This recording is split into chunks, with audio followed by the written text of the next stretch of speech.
Hello and welcome to season 5, episode 12 of Dualistic Unity. I am being myself. Tried a lot of shit over the years. Tried to be a lot of things. And while I was always being myself, I was always trying to be something. And even just recently, it's hitting me hard that I can really just be myself, the me that I am right now. It's all on the table, right? But I don't know. This one's typically the easiest to be, so might as well go with that one. And you're always learning what that means to a greater and greater degree. You're always feeling out what it means to be yourself. And as you do so, your relationships change, the choices you make change, your direction or your goals, if you'd like to call it that, they change. Everything changes as you learn how to be more and more yourself. And vice versa, of course. The less you feel that you can be yourself, the more things change in that direction, which is the distortion that we're always talking about. But if you just have the courage to let go and be what you already are, that experience will deepen for you and you will start to grow, and those around you will benefit from it. But on that road, there are constant temptations to go back to the mentality that you've known for so very long. And by that mentality, I mean reacting to fear as though you have to be afraid, when in fact, you can be afraid and not give in to that fear. You can want to attach to someone to make yourself feel better, but you don't have to. You can want to try and achieve something to make yourself feel better, but you don't have to. You can want to avoid certain things so you don't have to feel certain things, but you don't have to. You can just carry on moving forward without ever having to overthink it, without ever having to doubt that you're doing the right thing. Feel what you're feeling and grow accordingly. And I say all of this because I go through it all the time. I've been on this path for a very long time, as we've discussed previously. And by the path, I mean just the practice of being myself. I didn't know how to do that for a long time. I didn't think that that was enough. And I used the circumstances of my life. I used all of the things that had happened to me during the course of my life as justification to believe that I wasn't enough. But the addiction was to thinking about myself as though I could be more. And as I let that go, I stopped needing things in the same way. I stopped being drawn to things in the same way. I stopped being tempted by things in the same way because I wasn't trying to fulfill that sense of lack. And so all of my friendships changed. And by changed, I mean some of them just ended, and not always in an amicable way. And it's because those relationships were largely based on decisions I had made previously, decisions that I had made in a state of mind where it was coming from need rather than appreciation, where it was coming from a sense of lack rather than a sense of fulfillment.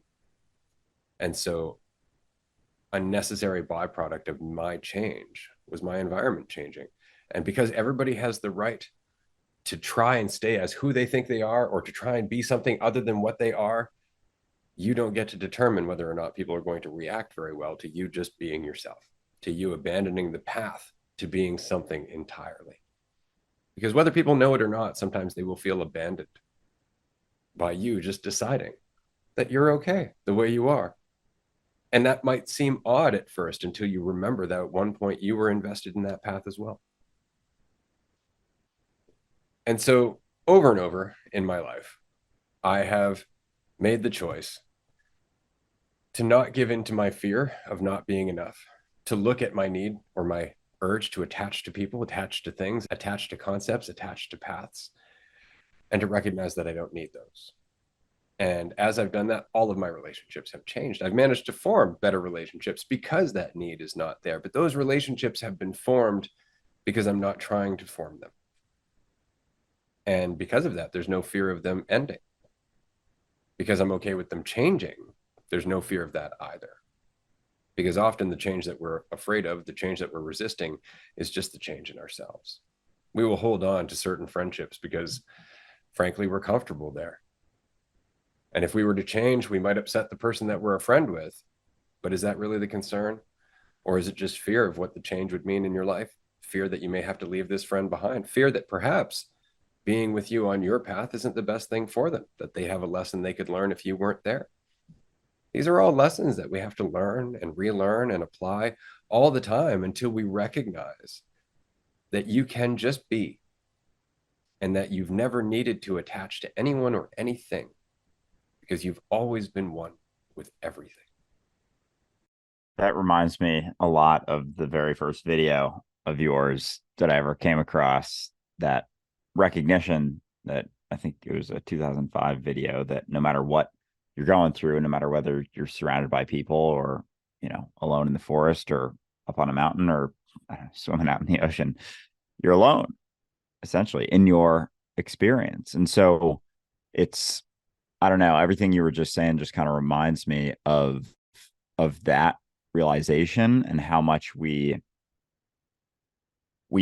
we stretch into other people, or think that someone else is going to do something for us, or fix something in us, or fill some void in us, be it, someone that you're very close to and have been for a very long time, or someone, you pass on the street that, you're concerned about whether they're going to judge you or not, or compliment you or not. It's the micro to the macro of a outreach of someone else, an outreach to someone else. The thought of there being someone else that could ever do anything for you, to you, and really have an impact beyond the impact that you have of yourself, right? And it always does come back to that. But it doesn't mean, that realization in and of itself doesn't mean that there isn't going to be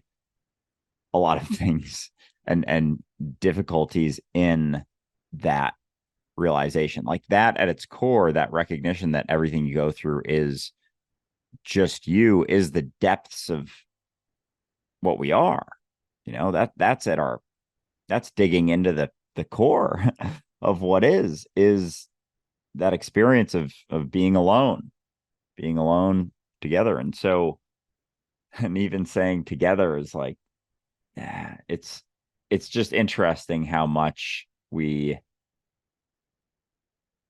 maybe sometimes invest in that idea of other people in any way, shape, or form, or the thought that someone could fill something for us is always right there. Like it's kind of at the fabric of our experience in a sense, or at least to some degree. And it's an interesting, I don't know, balance between that recognition and feeling everything that has to do with, the experience of being with other people. Because, neither side is correct or even accurate necessarily. As we're talking, all the words that I'm using, one side or the other, be it the perception of other people or the recognition that there aren't, it's still just what reality is. It really just comes down to the fact that, as you said, nothing changes. People are still people, and you're still you. It's the perception of division that fades, and with that, all the need and the uncertainty and everything else. And what I mean is that, okay, well, how common is this? Say you meet someone new. It doesn't even have to be someone that you're romantically interested in. Say you just met a friend. You hit it off. Things are going well. You're like, hey, give me a call one time. They're like, sure. What's your number? You give them your number, and then they don't call. And like a month goes by. How often have you thought about the fact that they didn't call? How often have you, in fact, started thinking about whether or not you did something wrong? How often have you started playing it out? Like perhaps there's something that you had done that reflected on whether or not this person thought you were valuable or worthwhile or any of that. And that's kind of the point. All of that, all of those thoughts, while they're good to let them process, aren't the truth and don't really matter. Right? The fact is that they didn't call. They didn't call. And that doesn't have to hurt in any way, shape, or form. It doesn't have to mean anything about you at all. And more often when they do call, if they do call, they'll just tell you, oh, I'm sorry, I was out of town. Or, hey, I got caught up in things. And how often has that happened to us? How often has it happened where we go through this whole thing in our head? Oh my God, they hate me. And they weren't even thinking about you. Right? And that's very much the point, is recognizing that the thoughts about whether or not they hate you, the fact that that's even important to you, really just comes down to being an option. You don't have to give in to those thoughts and have the emotional response that goes with them. You can let them go, and you can continue with your life and not feel separate from life, not feel any lack whatsoever. It's not to say that you wouldn't take it in if you were like, oh, maybe I was rude there, and then look at it and go, no, I'm good with that. Or, oh, yeah, I was a little off that day. And it's okay to be self-honest without self-judgment. It's okay to have the thought, is what I'm saying.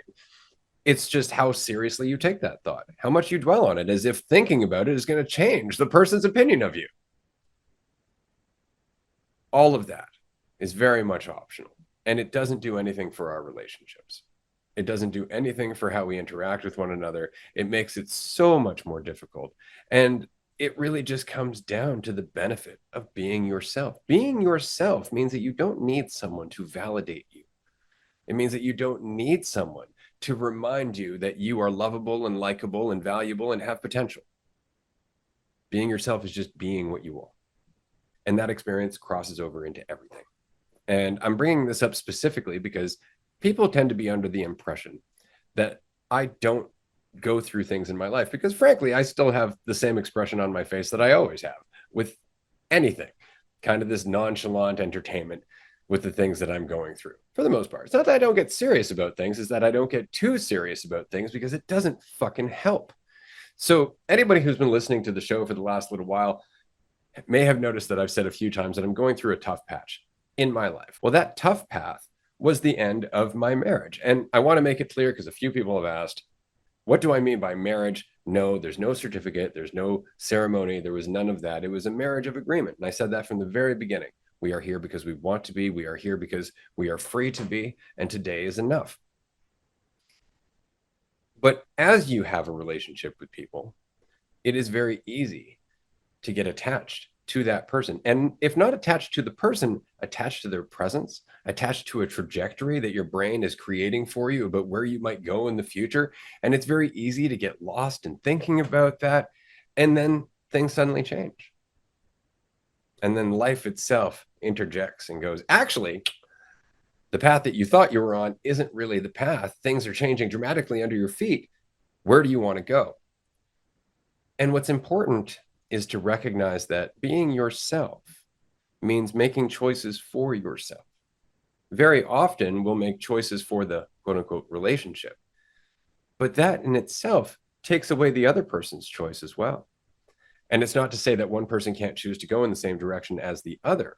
The point is that they should have the right to choose. And every step of the path is an opportunity to go in the way that helps you learn to be yourself more and more and more. But attachment deviates us from that path. Fear of being alone, fear of uncertainty, fear of letting go of that invisible trajectory that your brain is creating for you, unfortunately makes it difficult to allow yourself and the other person the space to change in the way that's best for them. But again, getting into a relationship that's not based on need allows you to change that relationship more easily than getting into a relationship that's based on need and then trying to change that from within. And I say that from experience, because the relationship that I was in lasted 18 years. Best experience of my life. Absolutely what I needed to learn about love and compassion and empathy and slowing down and service and being with people. I've learned so much from this, but that isn't to say that that has to continue the way it did. That isn't to say that that's the best path that must continue on for either of us, because perhaps there are lessons that I need to learn, and perhaps there are lessons that she needs to learn. That can't happen so long as we continue to hold on to a trajectory just because it was familiar. So the nice part about all this, for anybody who is wondering, is that there is no toxicity in this change in my life. It was just an adjustment, and that adjustment period required a little bit of getting used to. But we are still friends. We talk all the time. She actually doesn't live very far from me. She is still the mother of my daughter and still the best friend I've had for half of my life. And that hasn't changed. And we're able to maintain that. We're able to actually deepen our relationship because of that solid foundation, that it was never based on need. And the idea of letting go of that trajectory, the idea of letting go of where we thought we were going, although painful, is obviously what's best for both of us, just by how close we've become in giving ourselves the space to grow as we need to. So I'm saying this from life experience. It may suck to let go of what you think you want. It may suck to let go of a relationship or a friendship or a dream. But the only reason it truly sucks is because you really wanted it and you don't know that it's the best thing for you or the people that were involved. Perhaps the lessons that you've learned are going to take you on to something else. And of course they are. They always do. Always, right?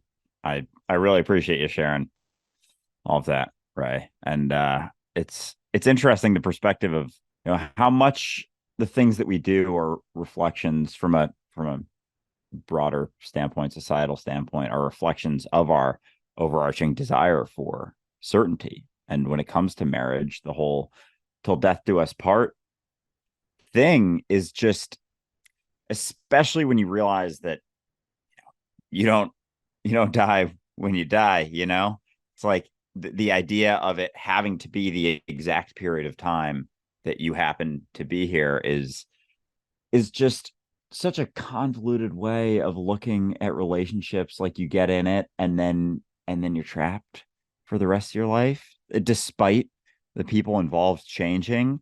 And so there's multiple layers of, in typical relationships, like resistance to change, resistance to changing yourself because you don't want to be a different person than the person that entered the relationship, because then that may shake the relationship. You don't want the other person to change. So if they start acting differently, change is all of a sudden a bad thing, despite it happening at all times. And then there's the consideration of the relationship itself changing, and that constantly being a morphing thing. And so people will resist all of that change just to maintain this thing that is I don't know, lauded in our society for some strange reason, just because it's this false certainty in regards to the relationship, and that being such a focus for us, despite it not being a necessary component of reality. Like, relationships are always going to be a component of reality, but the way that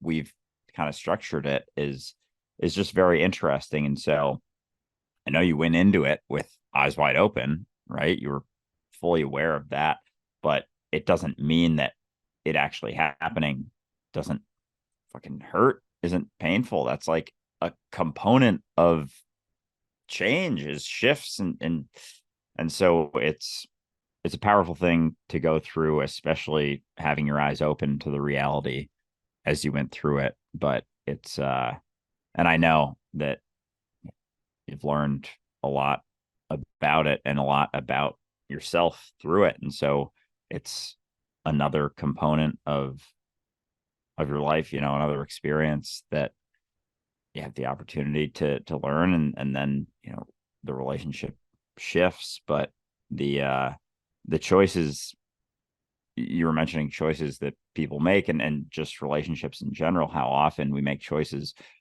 for the idea of the relationship itself, as opposed to a consideration for both myself and the person I'm in a relationship with. Like, oftentimes, and this isn't even downplaying it, like, I feel like most of the time people prioritize the relationship, the idea of the relationship itself, over the experience of either of the people, or maybe you're in a bunch of people and in the same relationship, and the considerations of everyone's experience in that relationship. But will actually, because we live in conceptual, value-based world where we're just assuming our value based on something, like, we'll actually prioritize a idea of a situation and maintaining that and fighting for that to stay the same despite everything around it shifting and changing, as opposed to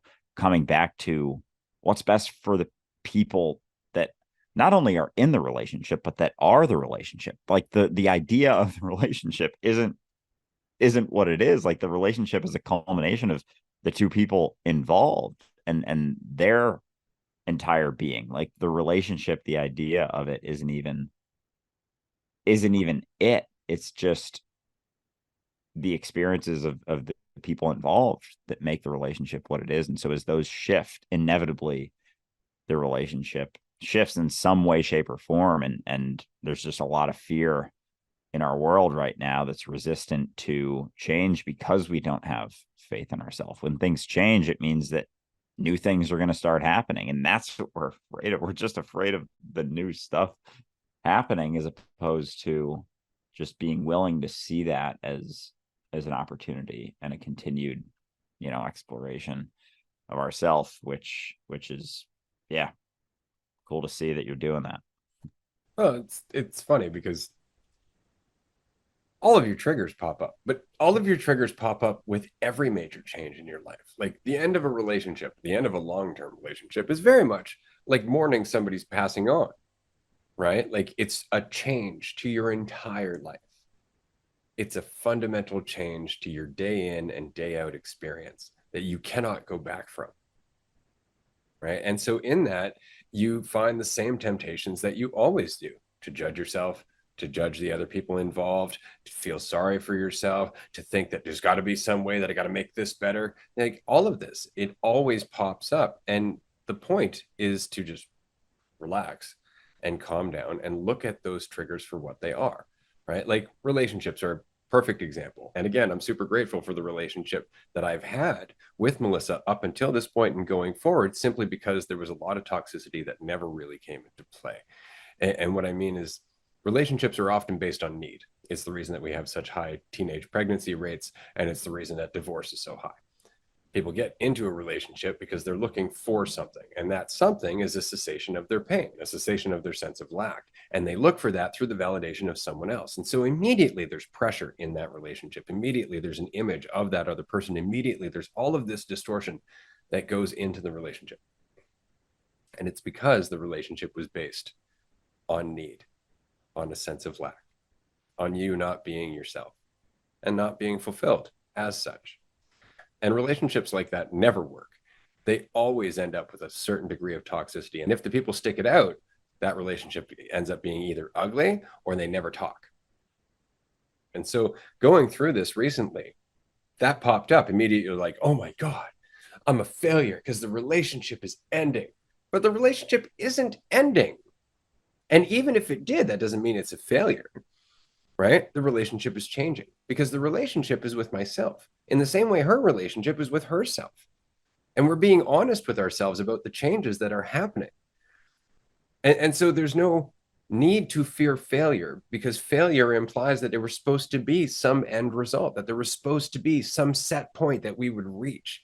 But that's the reason that relationships tend to fail, is that people are looking at them as a way to be happy instead of being happy and then forming them.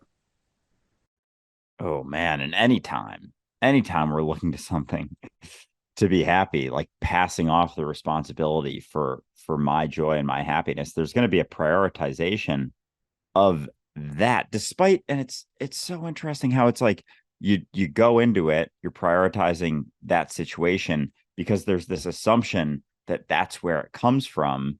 So you're not, even though you're doing it to be happier, to feel more fulfilled, you're still prioritizing that over your experience right now, over yourself, because there's this convoluted fucking thing we do in our head that's like, oh, that's where it is.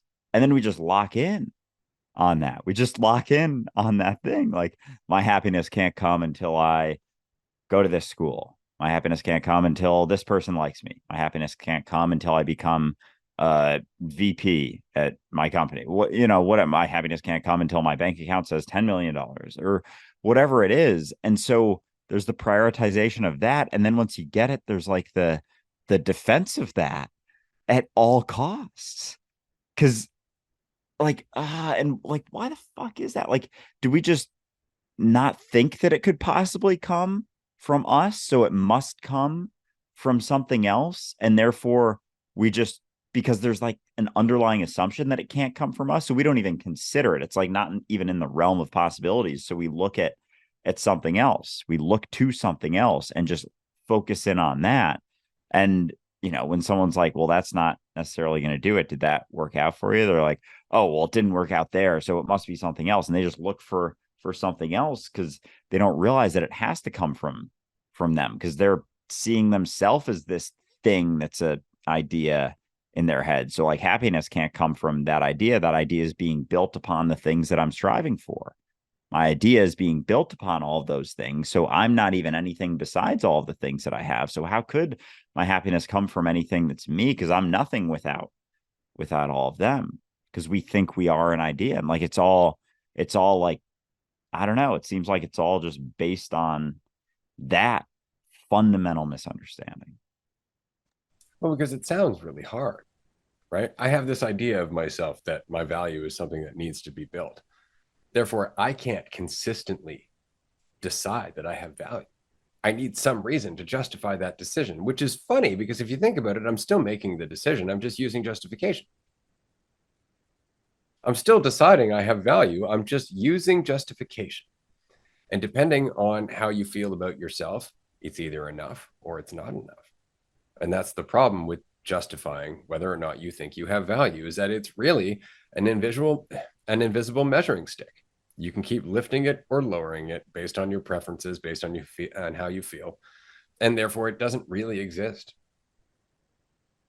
That's the whole point, is that we don't have to measure our value. We just have to continue on. But it's so very interesting because I think it really helps to understand that what we're constantly practicing isn't how to get to happiness, but how to interact with our moment to moment existence. So we want to get to a point where I'm in a relationship. Now I have the perfect life. I have a person I'm going to come home to every day. We're going to sit down, we're going to watch TV. Maybe we'll go out dancing from time to time. We'll do vacations. I've got the whole thing in my head. And that will be happiness. And then you get there and you still get triggered by stupid shit. Maybe that person forgets to put the drawer back in and you bang your hip into it and and you get all angry. You can hold on to that shit all day long and it'll poison your relationship because the relationship was never going to make you happy. It's still down to your relationship with yourself. And in a relationship, that's so much more important because your triggers, if unaddressed and if you're unaware of them, will spill out into everything. And before you know it, they will dictate the course of your relationship more than you think. And it's just because you're not willing to look at them. And so everything comes down to a relationship with yourself. It always does. And it's because of that that you can change a relationship, form a relationship, or have a relationship, regardless of how long that might last, whether it's forever or for a very short period of time, and never feel that you are somehow diminished for its passing, that you are somehow failing because it's changed, or that you are somehow less valuable just because the relationship wasn't what you expected it to be, or what you wanted it to be, or what you perceived it should be. It's just what it is.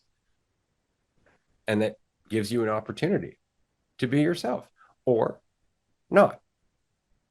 Yeah, because you're just what you are, right? Your idea of what that should be or where you should be at or what you should be living up to or what type of relationship you should be in or how to handle certain things like is entirely irrelevant. Like you are what you are. The relationship is what it is. The situation is what it is. What are you gonna do with it? And so, oh man, because we're striving for happiness, thinking that it's this perfect sort of situation that just comes together, and yet it's just this little idea of something. And so every time a situation doesn't match that idea, we don't think we can be happy. If it doesn't match that cookie cutter perfect thing that we grew up thinking, maybe you have parents who told you that's what it was, maybe you have friends, maybe it's just coming from you. That so there every fucking moment that you're in that doesn't match that couldn't possibly be it. And so we're on a fucking constant search to match that idea of what we have in our head to the situation that we're in. And until we do that, we'll give up everything to get to that moment. We give up our entire fucking lives to get to that moment, our entire experience to get to that tiny little fleeting moment of what we think happiness is, or what we think, only when I can do this, I'll accept myself. I'll be enough. As long as all of these ducks are in a row, then I'll be okay. And it doesn't happen because it's not reality. It can't happen. That little fleeting idea, it's not even like, oh, once in a while it comes around and someone finds it. It doesn't exist. And so what's left is just you here now. It's just you in the situation that you're in right here, and your relationship to that, and your willingness to live that, to live your life. Like, we'll give up our whole life to find that perfect spot where we're enough, where I can accept myself, where I can feel like I'm whole. And it's just, gotta have this person next to me, gotta have this job going on, gotta have this thing happening, gotta be seen in this way. All of these things, a checklist of fucking 100 things that never happens. It never, ever, ever happens. That situation doesn't exist. The potential for it is in every experience that we have, but even that, the potential for what? The potential for all happiness is a made up fucking idea of perfection inside of your head. So it's not even that it exists here now, it just isn't the thing that you think it is, and it isn't what this is about. Like, you are what is. You're just what is. This life isn't the meaning of life isn't to be happy. I think Ray said it in season 1 or 2. The point of life isn't to be happy. The point of life is to be life. Like, it's just what you are. Your opinion of it is irrelevant. And it's actually the opinion of it that keeps you from fully living life. So if anything, it's the willingness to let go of the false certainty that comes with the opinion that what you're going through shouldn't be happening, that you should be different than you are, that there's a perfect spot in the future that's going to complete you, that you're going to feel valuable. Like, that's all it is letting go of the certainty and being willing to live what is and be life here and now. And to constantly be willing to learn about yourself. That's really the biggest thing. And people have often asked, like, well, you should have expectations in a relationship, shouldn't you? And I've always taken a hard stance on no. And the reason is simply because establishing boundaries is different than expecting somebody to respect them. So you can establish a boundary and you will have a good, strong relationship if the other person respects that boundary. But if you expect them to, and then they don't, and you get all upset about it, you're not really establishing a boundary, are you? If anything, you're looking for that argument. You want to be in conflict, right? You can just establish the boundary, and if they don't respect it, then you have the opportunity right then and there to change the relationship, to change your direction. But attachment and fear of loss will distort your choices. And so this is why it's so important to recognize that if you're getting into a relationship based on some expectation that that relationship will make you happy, then that expectation will more or less continue on for the rest of your relationship. You'll be expecting them to act a certain way. You'll be expecting them to respond a certain way. You'll be expecting them to perceive you a certain way. And that's when everything starts to go downhill. And you can feel it going downhill. You might be denying it, like, oh, well, if we could just get it together and all that. But the fact is what you're witnessing is a certain degree of friction. And that friction comes from trying to hold on to a fictional relationship that is in contradiction to the actual relationship that you're experiencing. And if you let go of the fiction, you would be better able to adapt to the actual relationship that you were experiencing, which means that the distortion would start to fade, the toxicity would start to fade. And it's only because you would be coming back down to a point where you can talk about what is rather than avoiding what is for the sake of holding on to what you would want to be. This is always the case with all relationships. This is also the case with where we work. We will put up with things because we're afraid to change. We will put up with things because, frankly, we don't know what we would do if things were to change. But that's often why we end up in the situation that we want to change, was because of the law, was because of that sense of lack that drove us to go there. So the only thing you can do in that state is leap. The only thing you can do is make a decision for yourself. And if you do that, sure, if you're not used to doing that, you're going to lose a lot of relationships. You're going to lose a lot of people in your life that, frankly, don't want you to stop playing that game. They want to play that game, and you not playing it is going to be a bit of a threat. But as you get better at it, as you just continue being yourself, you will start to meet people who do resonate with that. You will start to form relationships that aren't based on need. You will start to form relationships that can change due to mutual respect and the space that was never lost. And true, it will still hurt to some degree to see a friend leave your life. It will still hurt to some degree when you decide to change in a certain direction and the change of another person doesn't match up with that because you've enjoyed them. But the point is that they were part of your life to begin with. Look at the benefit and look at the fact that they have helped prepare you for whatever is next. And the same is true for them. But because we tend to perceive things from that state that I'm not enough, losing that person, even the expression that you're losing that person, changes tone.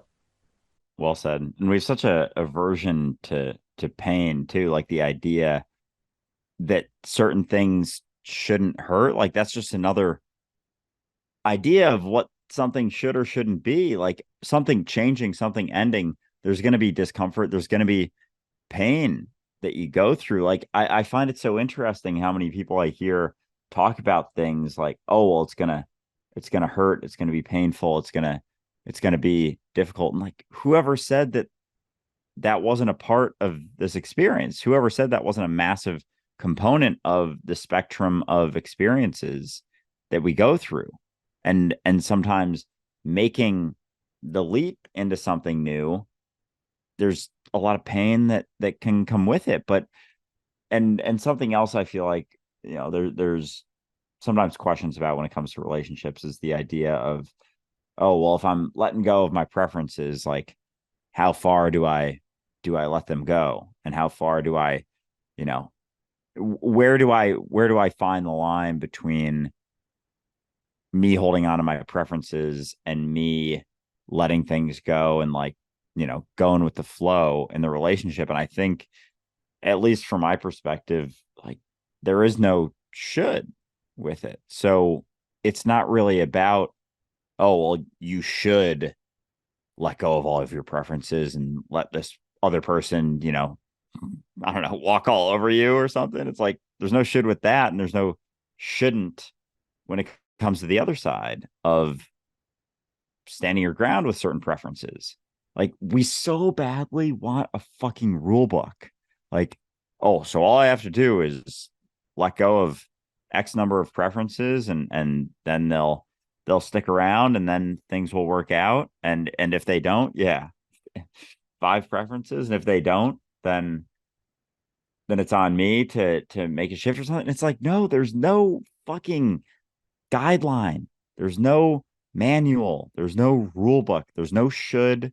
There's no shouldn't. And it's not something that we can give you when it comes to any relationship. All it is a sensitivity to your experience. And, because a lot of times when maybe a relationship should end, there's a resistance to that because there's a prioritization of the relationship staying together itself. And so, who's to say that's better or worse than the other? It's where it comes from. It's what are you holding on to and why? And what do you think you're going to gain from it? Are you holding on to, some desire for a false certainty that this is going to fill some void?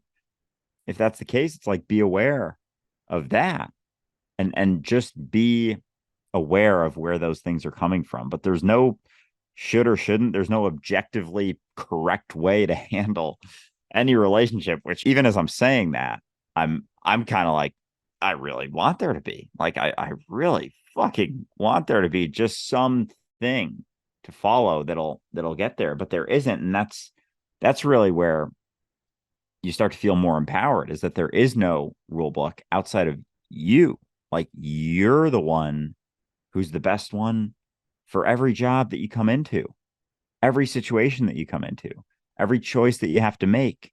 There is no rule book or set of guidelines or fucking manual that could be better prepared for that exact situation in that exact moment than you. All of reality has culminated into a specific experience for you to make a decision. And so there couldn't possibly be a rule book or fucking guidelines that could be better at that. It doesn't even make any sense that it there could possibly be. It's like you're you, you've lived you more and better and more frequently than anyone else and made more decisions as you than anyone else. So how could there possibly be anyone who's better fit for the job, for making the decision, making the change, making the move, making the shift than you? Isn't that so funny? Like the entirety of our life really just comes down to our relationship with ourselves, which is our relationship with our acceptance of ourselves or our relationship with our idea of ourselves and all of the fun that it causes. But then we get into a relationship with another person. And somehow we think that that has stopped being our relationship with ourselves. But it always, always was. And I find that to be so very important to remember. It goes back to what we were talking about in terms of selfishness and selflessness. Like people want to know, well, should I get into the relationship? Yeah, okay. Does that mean you should hold on to it? Does that mean it should last a certain amount of time or you haven't given it, the full try? No, it doesn't mean anything whatsoever. It means that if you're in a relationship, you have a moment to moment decision on whether or not you are going to react to reality as if you lack something, as if there's something that can threaten you, as if there's something that you need to protect. Right. And so when your partner does something that flusters you and annoys you because it's not up to your expectations, that is your opportunity to work on your relationship with yourself. And you might think it's your opportunity to tell them about your boundaries and what you expect. The fact is that why do you have that expectation? Do you need it? And this is a chance to be self-honest. And what you find is that a relationship is a lesson in service. A relationship is a lesson in how many reasons you want to hold on to what you want rather than just be. And so that can be really valuable. On the other hand, that can also get taken advantage of, in which case now a relationship becomes a lesson in letting go, a lesson in whether or not you are actually helping the other person by just giving them everything that they want, or you're being a hindrance to their growth. And so the relationship always comes back down to you. It's always a relationship with yourself. It's basically always just a relationship with whether or not you are being whole.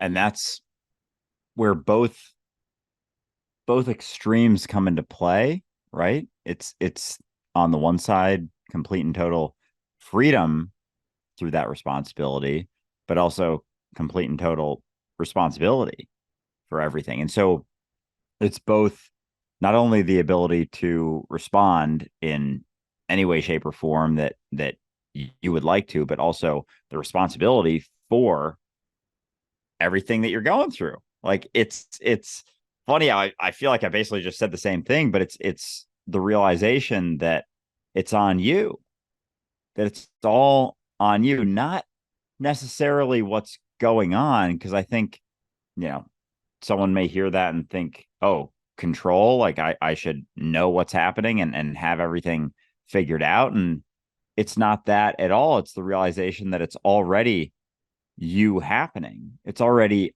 all you doing it. So there isn't a divided you that could even have control of anything that you're not already doing anyway. And you sit on that and it's like, I don't know if that's really something you would want, because that kind of negates experience in a sense. But it's the willingness to be both entirely involved in the situation without thinking that it means anything about you either, and seeing the influence that you can have over any situation without the fear of it going in a way that you wouldn't want it to go. And so it's both participating and letting go of your idea of what it should be, and just finding out what it is, and depending upon your mentality and what what you're going through or what you're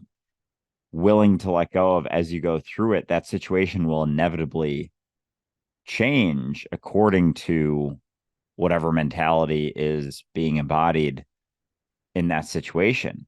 And it will change because it's always doing so based on you to some degree in some way, shape, or form, but it's not it's not via what you think should be happening because that's not because you're not fully in the situation as that's happening anyway. And so you're not even really seeing it because you're caught in what you want it to be based on some idea of what you feel like is going to make you better or more whole or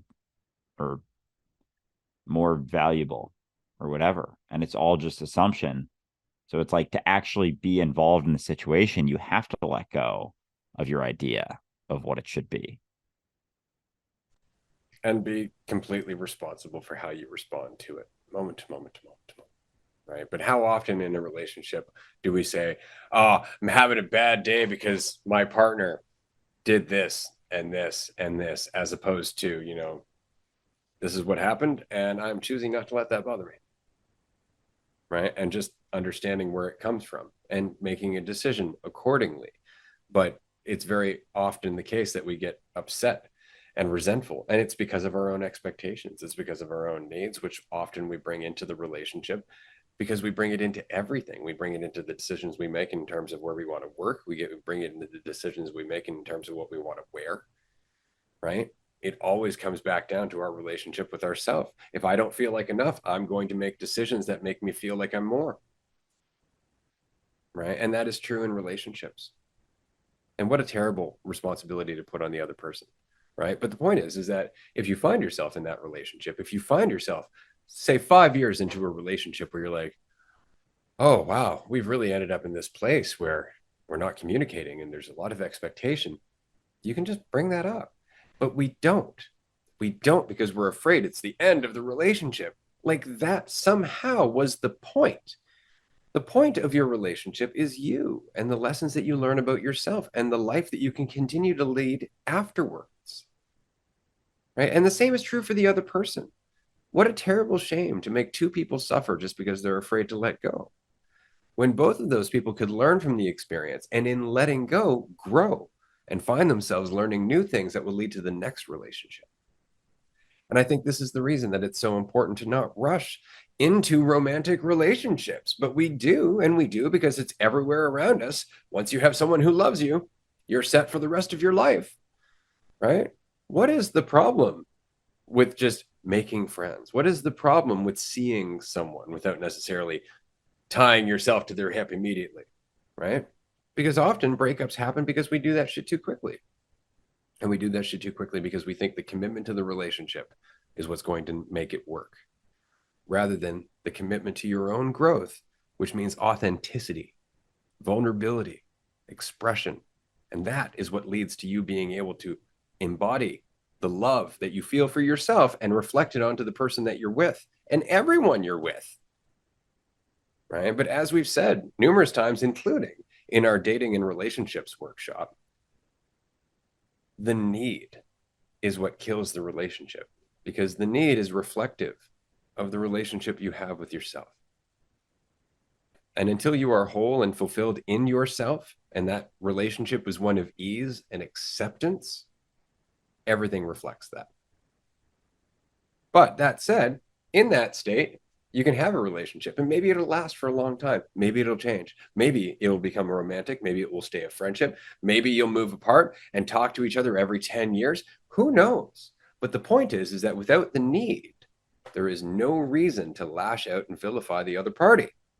And how often does that happen? When relationships end, somebody has to be in the wrong. Why?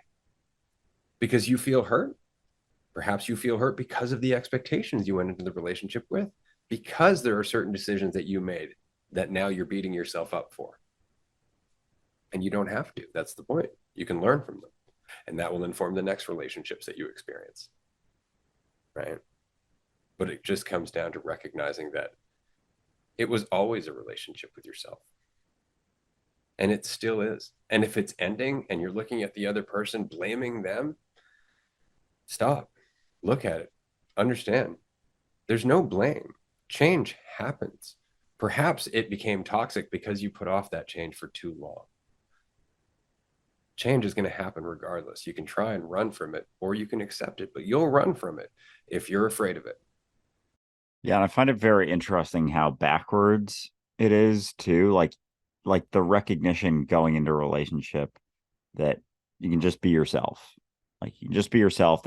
That'll give you your best odds as opposed to being something or trying to be something. But the more you're willing to just be that and explore that and find out what that means, the less need you have for a relationship, right? Because you're good with where you're at. And so even talking with people and talking about how it's the best odds to just be yourself. It's like because they have this perspective of themselves that's so convoluted and backwards and just holding on to that certainty that they're holding on to is part of the reason they're getting into the relationship. And so there's a feeling like I can't just be myself because that self is not adequate, is not enough. And so I need the other person. And it's like, so you're going into it trying to be something for them, thinking that it's not going to be a toxic dumpster fire bag of shit.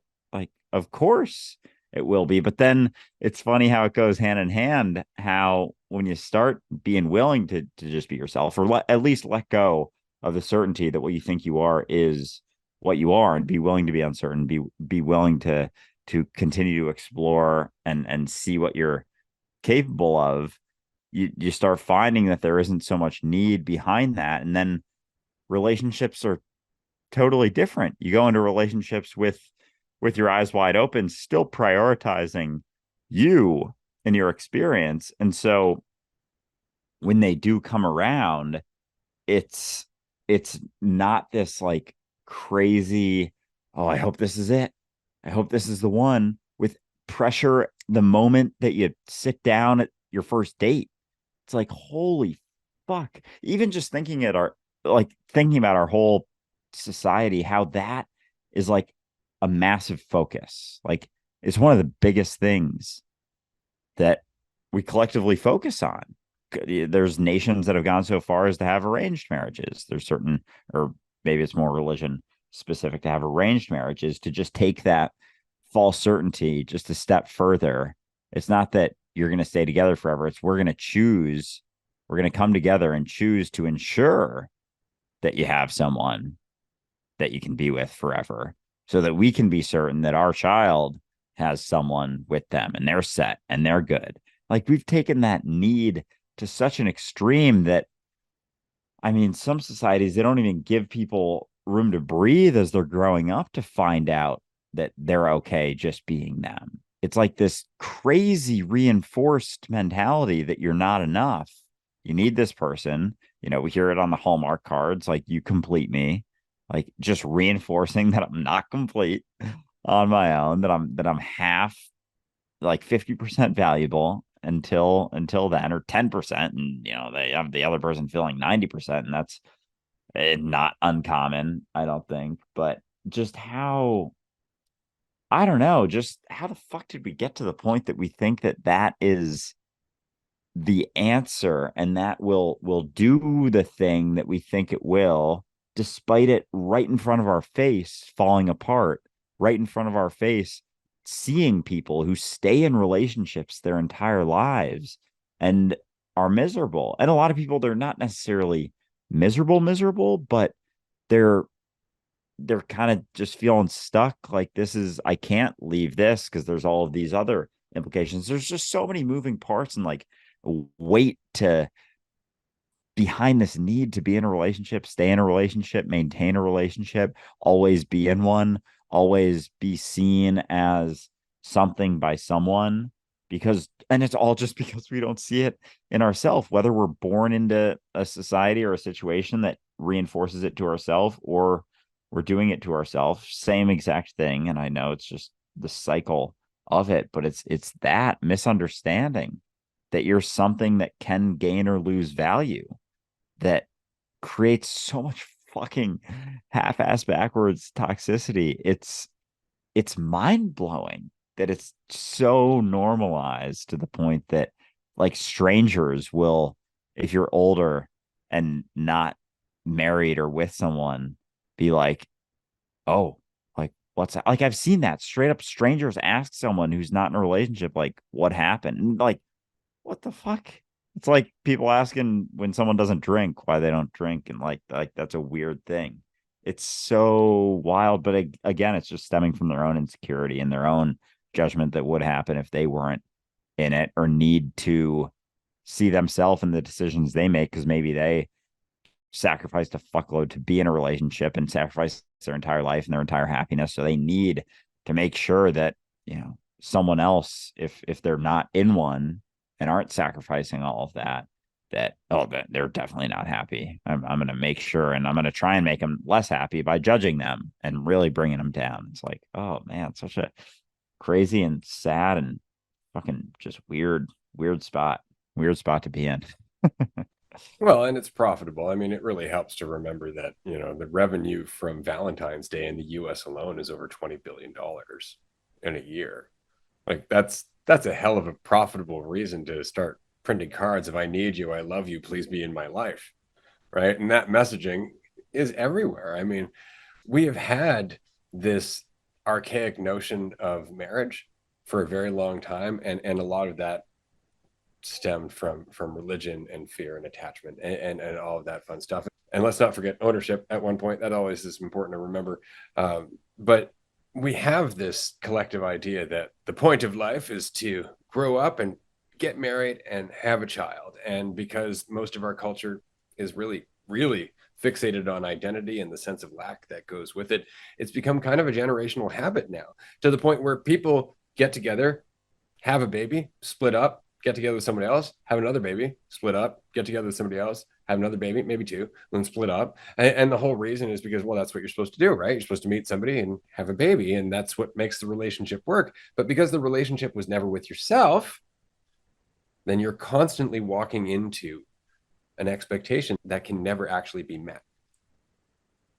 And so if you were to address relationships that way, if you were to really break it down, how many of our relationships are based on just a sense of lack?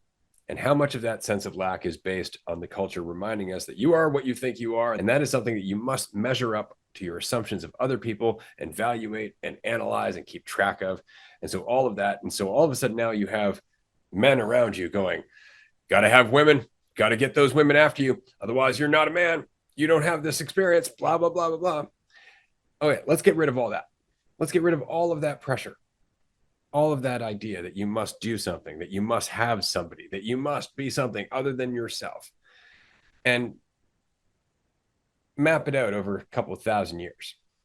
What you would find is a dramatically decreased population to what we currently have, right? Because it would be okay to live a life by yourself. It would be okay to have a relationship that maybe doesn't last the entirety of your life, but ends amicably for both of you, and goes on to lead to other lessons that lead you to other lessons that make more ripples in your life, rather than tying yourself to one person, whether you hate each other or not, and just sticking to it because that's what a marriage does. Otherwise, we are not moral. Otherwise, we're not going to heaven. Otherwise, we're not doing the right thing. Like, so much of that over time has led to the population of 8 billion people that we're currently at. And so many orphans, so many failed relationships, so many unhappy people. And it's all just because of that underlying need. It's because we look at the relationship in the same way that we look at money, in the same way that we look at achieving some dream, like that's going to make me a better person. And it's not, it can't. It's only ever going to be you with what you're doing. It's going to be you with that person. So the relationship with you is the important part.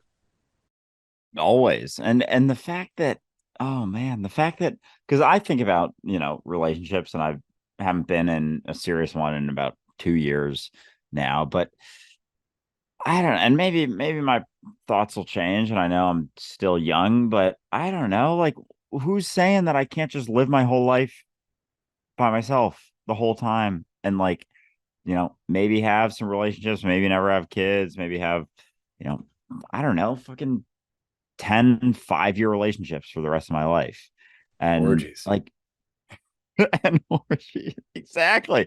I say we leave this one uncut. Oh gosh, it's so funny that like, say hypothetically I lived the rest of my life just on my own, kept doing all the stuff I'm doing right now to some degree, and just lived my whole life and, lived at 98 and then died. So I got 70 more years. The fact that I could I could do that, and like, it'll be looked at in a certain way is mind blowing. Like, that's crazy that someone can't just be born, live their life, and die. And like, that's this strange, crazy thing. But it's only because we keep buying into the narrative that it has to be another way. Because if you realize that you're whole and complete as you are, like, nothing outside of you can change or waver that. No situation, no person, no child, no nothing can change your value whatsoever in one way or another. Having a kid doesn't raise it. Being in a relationship doesn't raise it. Not being in a relationship doesn't lower it. Not having a kid doesn't lower it. Like, it doesn't do anything to it. And so, like, if people had that mentality going in, like, I could live my entire life by myself and I'd be okay, the health of the relationships that do happen would be astronomically higher. Like, astronomically, the amount of relationships that people wouldn't go into if they had the mentality would be a fuckload, just a lot, just so many, majority, I would say. And then, those that do happen, like, they're happening eyes wide open. Like, this could end at any point and I'd be okay. And actually, I think it would be very low likelihood that this would last for that amount of time. That's so much time. If I were to get, and I have friends who, been in relationships since they're, 18, 20, 22, they're marrying the person. And it's like we spend our whole life attached to someone, or could. And it's like, when you realize that's not necessary, like, the fullness of a relationship that you do go into is, it's just so much more healthy. And the whole idea of a relationship ending being even a slightly bad thing is absurd too. Like, the fact that on a teeter totter of like 50%, that it, for a lot of people, when they think about a relationship ending, the response is, I'm so sorry. Oh no. Like, are you doing okay? And it's not to say that's not a reasonable response. I respond to people, like that a lot of times. But the fact that that's like our go-to is this somber sort of mentality. I guess it's the same with death too, right? It's like, without death, I was talking with someone recently about death, and they were talking about how afraid of death they are and how crazy it is that no one really knows. I was like, and it's funny saying it now, it's kind of tongue in cheek, but like, what's the alternative? You live forever as exactly what you are right now in this, as this, like, and they sat on it for a second. I was like, that's a lot more overwhelming, right? And it's like, and then what? You get to 100, and then it's like, all right, I got a lot more of this time, and you have this like wrinkled raisin of a body. It's like, you really want that thing, the thing that you think you are right now, to last forever? Like, no. And so it's just, it's interesting how we hold on to these ideas, and they're never really the reality of how they play out, and just the absurdity in holding on to these narratives about the shoulds and the right way to live. Just, there's no right way, there's no should. And if I live the rest of my life without getting married ever, or having any kids, like, I don't know, I'd like to think that I'd be quite all right. I know you would be quite all right. That's the whole point, is that it wouldn't make a difference in terms of you, because you're going to use whatever experience you have moment to moment to moment to grow based on your willingness to do so. See, that's the whole point, is that if you're going into a relationship, it's still you and your willingness to grow. And if you're not willing to grow, then you're going to end up in conflict with the person that you're in a relationship with, because they're also faced with that choice moment to moment, whether to grow or not. And so the friction really comes from both parties not growing, or one party growing and the other one resisting it. Right. And it's so very interesting how this is something that's so commonplace that we have incels now, these involuntarily celibate people who are pissed off about it. It's like, why? You have a hand. Use your hand. Why are you so pissed off about the fact that you're celibate, other than the fact that society has been drilling it into your head that that means something about you? And that's really what it is. And if you loved yourself, if you worked on yourself, if you stopped making it involuntary celibacy and just sucked it up and dealt with it, then somebody may actually find you interesting enough to want to have sex with you, because you're not putting all that pressure on yourself and thus them. It's the whole point, and this is the thing about superficial relationships. Like, we just want to know, this is the thing that's going to make me happy. This is the person who meets my checklist. These are the things that I find attractive and I like. It's like, for how long? And as long as you don't grow, right? Because if you grow and your opinions change, this person's not going to match that anymore. And that's the thing. Like, because we're not looking at a relationship with ourselves, with our own sense of completion, with our own sense of fulfillment, we're not really looking at or attracted to other people based on their sense of fulfillment or their sense of wholeness. And that's when a relationship works, is when the other person doesn't need you to validate them, doesn't need you to like them, doesn't need you in any way, shape, or form, which is why they can be themselves, which is why they're so easy to be around. And that's when a relationship works. But a relationship, as always, is just what it is now. If you have an expectation of it, and this is one of the reasons that I think one of the worst parts about what we've done with relationships is put labels on them. You are now my girlfriend. You are now my fiance. You are now my wife. That doesn't change anything. It doesn't change anything except that now you're relying on this idea of commitment. You're relying on this idea of the relationship being different again than it was. And it isn't. The relationship isn't any different now than the day you went out the first time. You are still in a moment-to-moment interaction with your relationship with yourself. That's it. Right? Holding on to some commitment like they're never going to leave me just makes it harder for you to be yourself, because now you're afraid of losing something. Isn't it interesting how much the idea inevitably shifts a situation, right? As soon as there's a label, like I remember it from high school days. Like, as soon as someone was your girlfriend, all of a sudden that meant something different. But to your point, it doesn't. As soon as someone's your fiance, it's like, what does that change? The day before you propose, the day after you propose. But it's this whole fucking idea of, oh, now we should act this way towards each other. It's like, according to what? Like, why? Why exactly? Oh, now we're married. Now, we got to do this thing. And it's such a strange, and sometimes it's more subtle than obvious, but sometimes it's very obvious. There's like this overnight shift that inevitably always comes with some degree to a label. It comes with the label to some degree. The idea of what a thing isn't it. And it goes for a relationship, and it goes for yourself too. If you're holding on to an idea of what you are, it's always going to be relative to what you should be, or the idealized version of that fucking idea, the platinum version of that idea. Oh, this, and it's the same for relationships. This relationship is this thing. How should this type of relationship be? Oh, it's not that. Well, we got to fix that. Fix it according to what? Fixing it according to who? According to your assumption of what that relationship should be, that's just made up in your head anyway. It just comes from you, your idea of what something should be. We blame society, blame other people, but really it's our own ideas that we're buying into. We're the ones maintaining the idea. We're the ones buying into the idea, maintaining it, perpetuating it.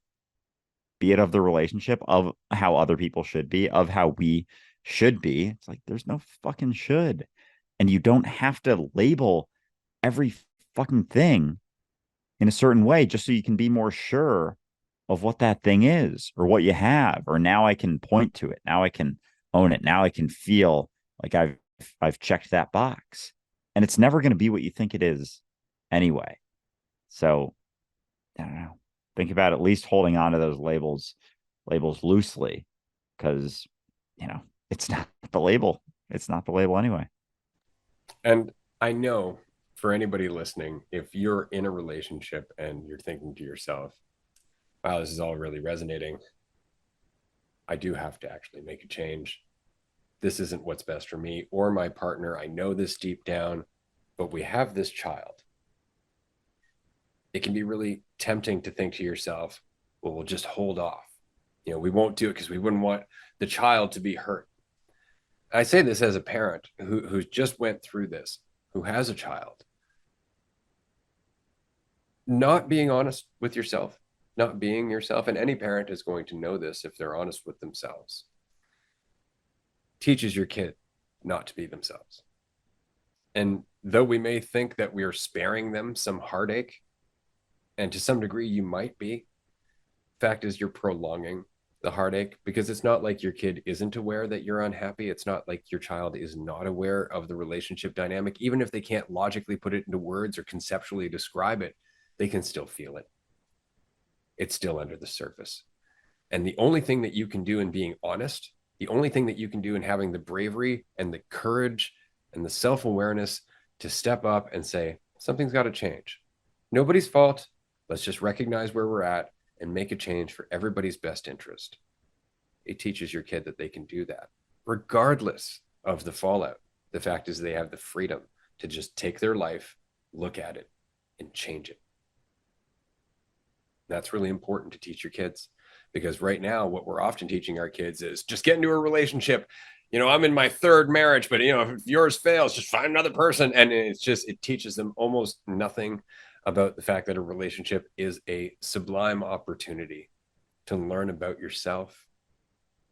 And in learning about yourself, you change your relationship with everyone, because you are changing your relationship with everything, because you are everything.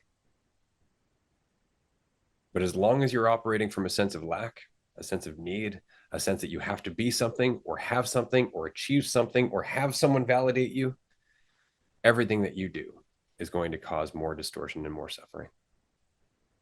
And it's because you're trying to solve a problem that doesn't exist outside of you perpetuating it. And it's interesting how often we think that someone else is going to have the same perspective as us. Like we have, say, you are someone who has a kid who's in a relationship in the situation Ray just described. Like we can think that the kid is going to have the same perspective of the relationship that we do, but of course they don't. They're just seeing two people that raised them and people who love them and that they love very much. And so what they're seeing and feeling is you going through it. And like as an adult, we kind of forget that kids don't always feel things or see things or maintain an idea. Like they haven't been indoctrinated by society to think that a relationship is a certain thing that should last forever, that your values derive from, yada, yada, yada. All they're doing is feeling what's happening, the reality of what's happening. And so